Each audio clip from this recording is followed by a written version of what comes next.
We've all gotten them, phone calls asking us to donate money to charity. But new tonight, Target 8 investigator Danny Carlson found that in some cases, your money isn't going where you think it is. Danny's live in studio tonight. Brian, these charities are definitely helping some people, and they're not breaking any laws. But what you, as a donor, need to decide is how much of your dollar should go directly to the cause. It's one of the first things we notice. The cut, the color, or the absence. An absence that's heartbreaking on a child. I mean, these kids are already going through so much. It must be nice for them to look in the mirror and not see a cancer patient. They still see a cancer patient, but it gives them a piece of themselves back. A piece of themselves created by donations from others. A free wig, in this case from Michigan's children with hair loss. What is their reaction? It's always joy. It's always joy. Sharon Potter, owner of Grand Rapids Salon Nouveau, has volunteered for the charity for 9 years. She holds haircut-a-thons, even measures sick kids for wigs at the Helen DeVos Children's Hospital.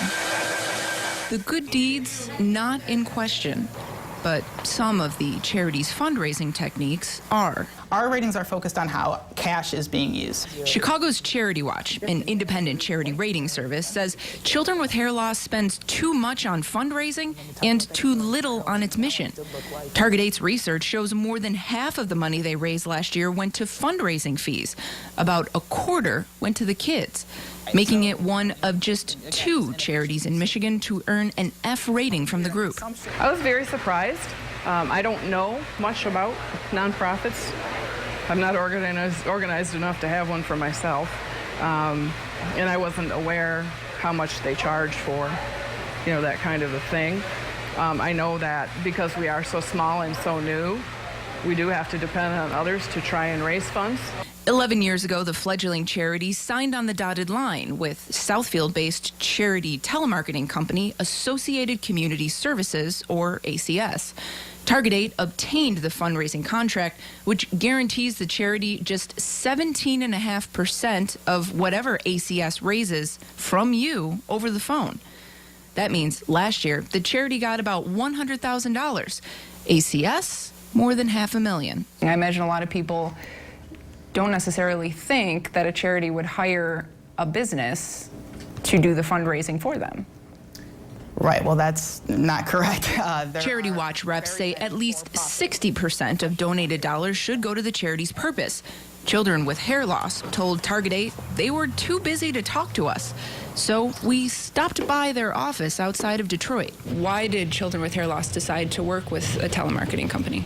Children with Hair Loss has been working with a telemarketing company for a few years now, and quite honestly, it hasn't been a bad experience. It's been a good experience.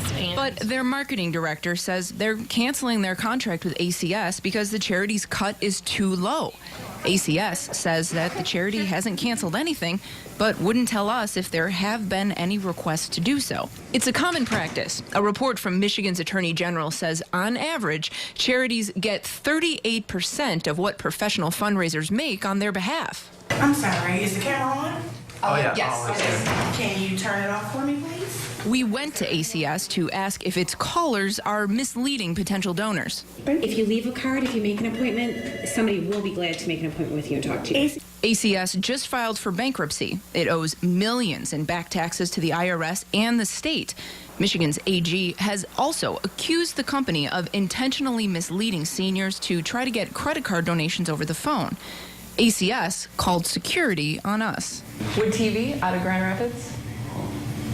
You guys have to leave, I'm sorry.